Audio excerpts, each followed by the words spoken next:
The Outlanders Journey. Tier 1, Level 3. Chapter 5. Mock. You're being eaten away by the cold. It's been 5 days since you left the border of the Western INA. The deeper into the forest you go, the denser the trees, and the less light there is. It's unbearably frigid. You nuzzle into your collar, breathing through the layers of hide. You tuck one hand in your pocket, and you grab hold of Rock's shivering body with the other. But the cold, you realize, is a monster you cannot defeat. Prowling in the shadow, an all-consuming taker of life, insatiable in its ever-present hunger. Now you understand why your people migrate to the unseen lake every winter. The cold devours you, starting with your extremities. Your muscles have lost all feeling days ago. You never thought you would miss the heat of those fireball blasts. Perhaps it's better to be torn apart instantly by an explosion than slowly corroded by the biting winds. Here in the forest, navigating the lands feels almost like wading in water. You're not sure if you've become delirious. The air sticks to you like static electricity, stinging a bit. It's as though you're swimming through layers and layers of thick curtains. They coil around you, and in the night, as you sleep, you dream of twinkling stars bursting into millions of colors you've never seen, shooting into your skin. When you awaken, you find Elder Lasha sometimes watching you, deep worry in her eyes. You also dream of your brother most nights. You, chasing after the silhouette of his wide-shouldered form as he disappears into the horizon of a setting orange sun. You never catch up, and you never see his face. You on all fours, bounding after him, his lingering scent trailing behind. The dream ends the same way, with calloused hands wrapping around your head and blocking your eyes. When you tear free, you watch as his head rolls off his neck and his body collapses. You awaken with warm tears flowing down your face, collecting in your ears. Rock's belly rises and falls beneath your head, and you grab at tufts of his fur. Sometimes he's whimpering softly, his hind legs twitching. Your grandmother died many years ago, so long that you can't remember what she looked like anymore. For a period of time, when you thought about her, you'd see your mother's face instead. But then, 2 years ago, when your mother disappeared, your mind began to erase the memories of her face too, filling that blank visage with Dura's features instead. You wonder how quickly it will be for you to forget your father's face, and then Ernog's face. You wonder who will take their place, and how you might prevent yourself from losing them forever. During the day, you think only about Ernog. You ride atop Rock, swaying back and forth. Bella sits behind you, arms around your waist. You can sometimes feel her breath tickling your neck. You close your eyes, trying to recite back to yourself every little detail you recall of your brother. The shape of his uneven tusks, the battle scars along his body, the length of his strides, the color of his eyes, the contours of his large nose. Someday, when Dura's child grows old enough, you may be able to accurately describe what he looks like. You wonder if, through your description, you could simply will him back to life. On an early afternoon, you see a glint of sunlight peeking through the brush ahead, despite how dense it appears. Reka swoops down and motions for you to follow him in. You hop off Rock and hold him by the tail. The gaps between the vegetation are tiny, and Rock pulls his body in as he slips through the crevices. You still marvel at how agile your companion can be, how reliable he is. As you wiggle through behind him, you hear waves. Reka, standing at the end, parts the thick foliage out of the way for you, and you emerge into a giant clearing. Your feet sink into soft sand. You're on a beach, standing before a giant body of vibrantly blue water, glimmering with a radiant, almost ethereal light, stretching endlessly. Even the white sand looks undisturbed. A soft, warm breeze caresses your face as waves gently glide over the shore. For a moment, all you can do is stare in awe. Maya Lee squeezes past you and immediately sprints down to the water, kicking off her shoes. Rock bolts after her, nearly pulling you with him, and leaps in as well. She yelps as soon as her feet touch the water. "It's warm," she says, and she submerges her entire body in. Rock is hopping up and down, lapping up the water. He shakes out his fur, spraying a shower of mist onto Maya Lee, who screams in delight. You drop all of your supplies and chase after her. You dive into the waves, and the warmth instantly envelops you, dissolving away the cold that's now etched into your bones. Maya Lee splashes water onto your face, laughing. "You're right, it is warm," you say. Bach charges after you, leaping into the air as he pulls his knees up, and he crashes into the water with a mighty torrent. Soon, everyone is rushing into the water. "I've never felt this warm before." You take a sip. Clean, but slightly bitter and metallic. The bottom of the lake is peppered with glimmering little blue stones, smooth and almost glass-like. You take one, cupping it in your palms. It's vibrating and almost scalding like a rock that's been baking in the summer sun. You open your hands and let it sink back down to the bottom. There's a red imprint in your palm now. Though not painful, your fingers are pulsing. "My dad took me here before," says Maya Lee. "He said this lake was blessed by Sylvanus 1,000 years ago to help people survive the winter." "That's like the unseen lake," you say, "except not nearly this warm." Laurel wades over to your little group, closing his eyes with relief as he dunks his lower body into the water. "What's this lake called?" he says. "The Lake of the Young Strider," says Maya Lee. Rekka swims up to you as well. "No, we're at the Lake of the Old Father," he says. "The Lake of the Young Strider is further northeast." "How many lakes are there?" asks Laurel. "These are the two major lakes," says Rekka.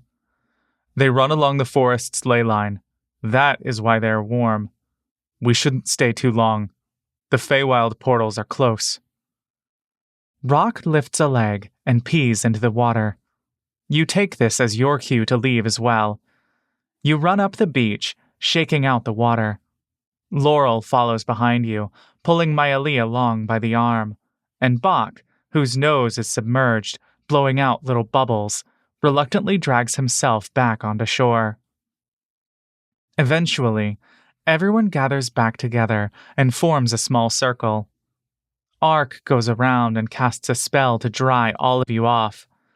The water lifts off your skin and clothing, and you feel the swirling of energy around you, an inviting, comforting sensation. For the first time in days, you're able to relax your muscles. Errol sits down across from you and crosses her legs. She reaches into her backpack and pulls out a map, setting it down before her and studying it. Maya Lee's eyes light up with delight. "Can I see?" she says. She scrambles to her feet and squeezes into the tiny space next to Errol. For a split second, you notice Errol and Laurel making awkward eye contact. Laurel is the first to shrug and avert his gaze. He pulls out some sort of strange lantern, which he's been shining almost every night, and sometimes during the day as well. He directs the light towards the center of the circle. "Is this where we are?" says Maya Lee, pointing at what you see as the tip of a body of water on the map. Errol takes Maya Lee's finger and shifts it a little bit to the left. "We're likely right here, where the border of the Western INA meets the water." Her voice is gentle and patient, unlike the way Elder Lasha and even Dura sometimes talk to you. Ark, finishing up his spells, settles in next to you and pats you on the head. Reka sits down as well, squinting at the map. "May I?" he asks Errol. Errol nods and hands it to him. He takes the map and displays it to the rest of you. It takes you a moment to make sense of the map, something you rarely see. There seems to be 2 large bodies of water connected by a small river. "So," says Reka, "we can go south from here and enter the southern region. It's warmer, but the Aarakocra there might not welcome the nomads. Or we go north and risk the cold and the Feywild portals." "What about directly east?" asks Elder Lasha. "How deep is the water? Can we sail across?" "Do you see any boats here?" Reka answers curtly. Elder Lasha recoils. Even you're taken aback by his terseness. No one has ever spoken to her like this before. She scowls at him before asking, "Then what do you recommend?" Reka points to a circled area just east of the 2 lakes. "We must avoid this place. It's where the passageways into the Feywild are the most dense. There are portals outside of this area, but if we wind up here, we are guaranteed to go into a portal. So, we go around." "When you say we need to go around, how far around are you expecting?" asks Ark. Reka traces a talon along the north coast of both lakes, then goes further up with the Emerald River. "We may need to go all the way here." He taps on the map, and you see he is well into the northern region. "And then go directly south." He points at a tree just to the east of the blank circle. "Once we enter the eastern region here, we will be safe." "That's a long way around. Can we make it before winter?" says Ark. "It's already freezing now," says Laurel. Reka sighs. "It's our best option." You expect him to say something more comforting, but he goes silent. You can't tell if he's impolite or simply matter of fact. Perhaps both. He hasn't spoken much to any of you, and he spends all day flying around and boredly waiting for everyone to catch up. With the exception of Ark, you've found almost every Aarakocra to be rude and uncaring. No wonder your father spoke so lowly of them.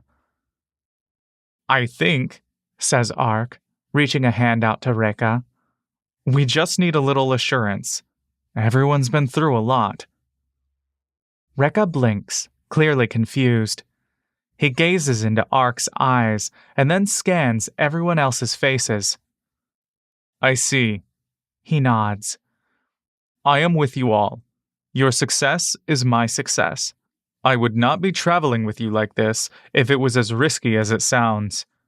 We are traveling along the coast because the weather will be more temperate, especially at the lake of the young Strider. Even the Emerald River will be warm. There are fish we can catch if you are sick of my good berries, and the water is clean and plentiful." He scratches at his beak. "I do not talk to people. I am usually alone, so I sometimes come off as blunt." "I see," says Ark. "Thanks for clarifying." Elder Lasha sighs. "Are we safe along the waters?" Reka nods. "As safe as we can be. We are in the territory of the Feywild portals, but our pathing minimizes our chances of finding one." Elder Lasha shakes her head. "Please watch over us, Grumpsh," she mutters. "It is still early," says Reka. "We can travel after a break. I will pass out the good berries now." He pulls out a mistletoe and rubs it between his palms. He blows into them and cups his hands. The energy swells a bit. One at a time, plump little berries instantly pop out of the mistletoe. He holds his hands out for each person to take one. Secretly, every night, you've been practicing on your own, despite Elder Lasha's restrictions. You take one of the good berries, holding it up to Rock's nose. He licks his chops, then nips gently at your hand, just as you trained him to do. You place it on his tongue, watching it instantly begin to dissolve. After he swallows, he rolls over on his back, happily satiated. You pop another in your mouth, tasting the intense sweetness. A familiar heat rushes up to your head as soon as you swallow, followed immediately by the sensation of a heavy boulder dropping down into your stomach. It's not a particularly enjoyable feeling, but you're no longer hungry. Each time you see Rekka casting this spell, you marvel at its simplicity, and yet you can't seem to get it right when you try. You glance at him, and then at Laurel. You want to ask, but you know Elder Lasha will catch you. You peer over at her. She's lying on the beach, seemingly asleep. Allure is busy chatting with Bolar. You lean close to Laurel, and you whisper, "I don't get it. How does he make them?" All of a sudden, to your surprise, you hear his voice in your head. "Have you been practicing the spell?" "A little bit, but I can't do it right." You reach into your pouch and pull out charred little nubs, completely inedible. "Not even Rock wants to eat these." Laurel smiles, holding back laughter. He glances over at Elder Lasha and Allure. "Can I see how you cast it?" he telegraphs. "Yes." You turn away from the others. You put your hands together and blow into them, mimicking what you saw Rekka do. "Oh, wait, he says. "I think what you're missing is a focus. That's probably why it failed." "Focus?" you ask. He reaches into his pocket and pulls out a strange wooden stick. Like a wand or a shaft. Some people just use component pouches too. Its purpose is to give you a tool to concentrate your magic. Some spells need it more than others. "Oh, no wonder," you telegraph. He hands the stick to you. "You can try with mine if you want." You run your fingers along the intricate engravings, written in a language you can't decipher. What must it be like to grow up in a society of magic, to have access to all these wondrous things? Maya Lee is watching you curiously. "This makes that big of a difference?" you accidentally say out loud. Maya Lee nods. She pulls out her stick and shows it off to you. "I use my wand sometimes too." "How do I do the spell with this?" "The exact motion isn't crucial," Laurel telegraphs. "Visualize it in your mind and will it into existence." You nod hesitantly. You turn away again and close your eyes. You wave the wand awkwardly. You have no idea what difference it's supposed to make. You blow at the tip of the wand and bring it down to your hand. The air rises and wraps around the wand, nearly tearing it out of your hands. Ebbing and flowing around you are the multicolored starlights you saw in your dreams, swirling, spinning faster and faster until it coalesces in your hands, in the spot in your palms where you held the blue stone. You hear a pop, followed by an explosion. Everyone screams. Rock yelps and darts away. You hear Allure shout, "Mock!" The stench of smoke wafts into your nose, and there's coughing all around you now. You peer down after the smog clears, and you find 10 badly charred raisins in your hands, wispy smoke rising from the wand. Everyone is completely caught off guard, their faces comically coated in a layer of black soot, and you realize your face probably looks the same. Errol rubs her eyes and frantically wipes her map with the sleeve of her coat. Out of the corner of your eye, you see Elder Lasha pushing herself up to her feet, approaching you menacingly. She narrows her eyes, gazing down at you with contempt. You hide Laurel's wand behind your back, staring down at your feet. I was trying to make the good berries that we can all eat." You wait for her to strike you. One of your earliest memories was her bending over and slapping you firmly on the backside multiple times. You don't even remember what you did wrong, just the stinging pain that lingered for hours.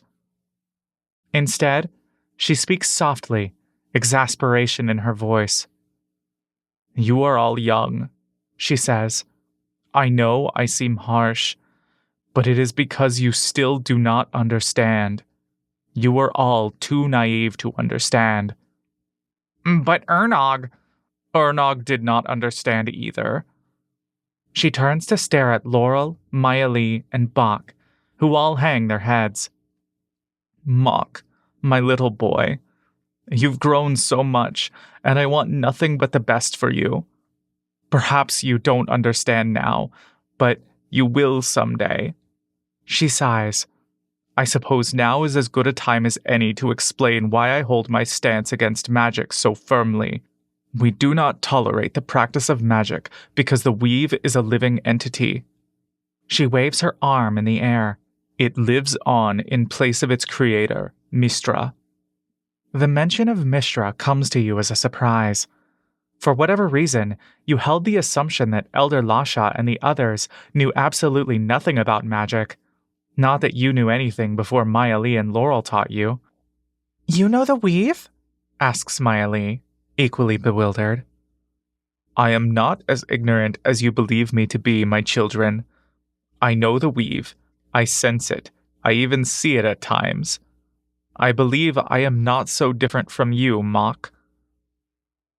You're also a druid? You ask. I do not know what to call myself, but I know the weave. Like the land, like the air, it is a precious thing, alive with its own will. She glances at Bach. The Furbolg's magic works in harmony with the will of the land, which is why we take no issue with your practical uses of magic.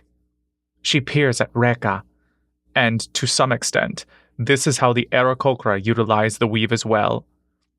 She turns to Ark, and even the Everlight worshippers' magic comes with some divine blessings. But the elves of the south, I could sense their arrival not by their marching armies, not by their drawn weapons, but by the warping of the weave. It cries out to me in anguish. Its seams are constantly torn, without care or any ability to repair. Mistra has been gone for nearly 1,000 years. The one who oversees all magic is no longer here to mend the damages. What dies will die forever, and the land will perish with it. Everything that is happening to the forest, I believe it has to do with the destruction of the weave. That is why we do not practice magic. Laurel's jaw drops. There's surprise on everyone's face. Dura translates Elder Lasha's Sylvan to the others. If she's known this for so long, why hasn't she bothered to explain to you? Why was this knowledge withheld? But, you protest, if the land is giving me my powers, how can I hurt the weave? You point at Bach. Wouldn't my magic be like the Furbolg's magic? Lasha shakes her head again. Oh, my sweet boy, that is not what I sense from you. The weave twists and stretches in response to you, more than it did with me. I have seen it enveloping you, and I have feared many times that it will one day strangle you, swallow you whole. She looks at Maya Lee, and then at Bach. All three of you are cursed with the same anomaly of the weave. I do not fear that you will destroy the weave, but that it will destroy you. If we are near this Feywild, then I fear for you even more. I sense a growing, hungry power here. We are in foreign lands now, my boy, so I ask you, please, to take extra precautions. Elder Lasha, says Bach, you can do magic too? On the day of your birth, Mock, I felt my powers leave me. I could feel it lingering, clinging onto you. From then on, I could only sense the weave, but I could no longer manipulate it. For this reason, I am filled with deep regret for what happened to you, Mock. I wonder if you were cursed with these abilities because I was deemed inadequate. But I wish to stay steadfast in my decision long ago. Even when I could use magic, I chose not to wield it. We had many magic users back when I was a child, many of whom were my closest friends. Each one of them eventually perished, bringing forth destruction not only upon themselves, but those around them as well. Mok, my sweet boy, I fear for you, and I fear for us all. Rekka stands now, motioning at you, Maili, and Bach. What do you mean by anomaly of the weave with these three? Maili ducks behind Errol. Bach tenses his shoulders. For the safety of our passage, Rekka continues, I need to know. I do not know the name, nor the implications, says Elder Lasha, but I can sense the weave's special attraction to these three children. Is it the weave's attraction, or the Feywild's attraction? Asks Rekka. Bach, with hesitation, raises his hand. He takes a deep breath, his eyes filled with guilt. I have wild magic. Rekka's eyes widen, displaying fear for the first time. No one thought to tell me this until now? He turns to you and Maili. All three of you have this? I do, Maili mutters, hanging her head. I'm not sure if I do, you say. But ever since I entered the forest, my powers have felt different, more powerful. Rekka scratches his beak anxiously. He picks up his backpack and hoists it over his shoulders. We need to keep going. We may have already attracted the Fae. You all should have told me this. We're in great danger. Laurel scoffs. How are we supposed to know this would be relevant? He snaps. Liars! Allure shouts. They betray us once again. The others grunt in affirmation. Kogan points a spear at him, and Bor pushes himself up to his feet. This is your fault. You were only trying to help, but you've caused more discord again. Let's calm down, says Ark, shoving himself between Laurel and the nomads. Rekka puts up his arms. The Feywild can sense agitation. We can either return to the Western INA, or we can press forward. All we can do is stay on this path and stop casting magic. All of us must stop. There's grumbling amongst the others. Can the Aarakocra guarantee our safety? You hear Balar whisper. Ever since we brought in these traitors, we've faced nothing but pain and suffering, says Zabeth. They are children, says Dura, looking at you with sympathy, and we do not turn away children. Elder Lasha raises a hand up, quieting the group. If all that is needed is for us to halt the use of magic, then we will do as needed. We have already made it this far, and to turn back is to accept our deaths. We have no choice. Rekka nods. I will do my best to bring us all to the eastern region. You have my word. He motions ahead, further north along the coast. No more spellcasting or magic. No more short rests. We will need to set watches in the night. We must keep moving. Understood? Grumbling, everyone gets up and dusts themselves off. Your people are so powerless now, fully defeated, a shell of their former majesty.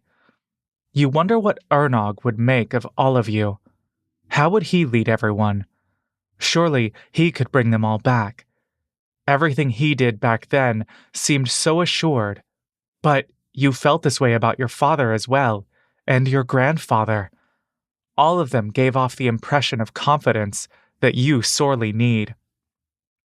In the end, it turned out that not even Ernog knew about magic to the extent that Elder Lasha knows. Everyone seems to understand more than you, seems to know what's best for you. How are you supposed to pick the correct side? Rekka takes off into the air again, guiding you all along the beach. Maili runs back into Bach's arms. You see a sheen of light flash around the two of them, a sudden swelling of arcane energy dancing around them, and it is only here that the gravity of your powers finally hits you, the full weight of the burden you all carry. a vision, somehow past and present and future, all at once, of an apocalypse, annihilation and extermination, a history repeating itself over and over, the ongoing duel for power and dominance contained within your own frail body. What have you done? The voice is low and ancient, foreboding. What will you bring upon your own people?